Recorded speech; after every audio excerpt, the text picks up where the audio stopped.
Yan mga lods, luto tayo ng ulam. Tinolang manok.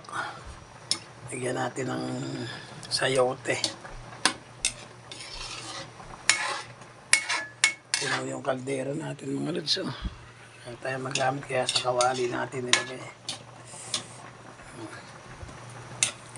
Tinolang manok.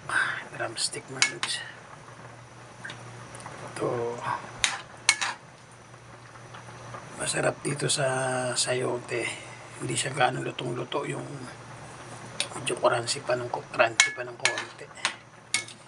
Kaya maya patayin na rin natin ito mga lods.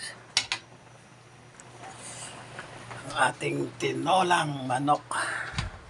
Sarap din ang tinolang yung tahong. Sarap na sabaw nun mga lods. Suabe. Ganyan siguro to. Kasi pag lumambot to, hindi masarap yung sayote.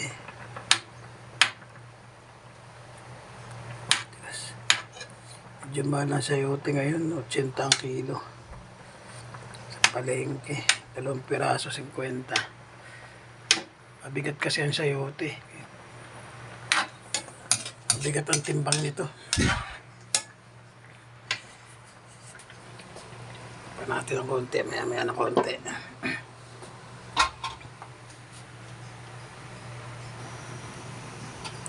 Mga lods, tingnan natin kung okay na.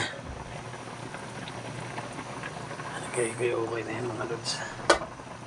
Kasi nga, itong sayote, pag malambot ay nakakatamad kainin. Dapat medyo malutong-lutong ng konti.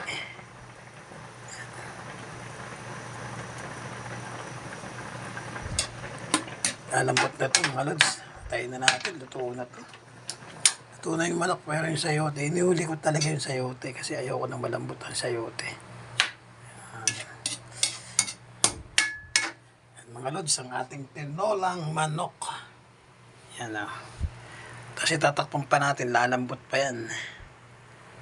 Yan mga lods. So, tinolang manok natin, luto na. Patis ang nilagay natin para malinamnam. Yan mga lods.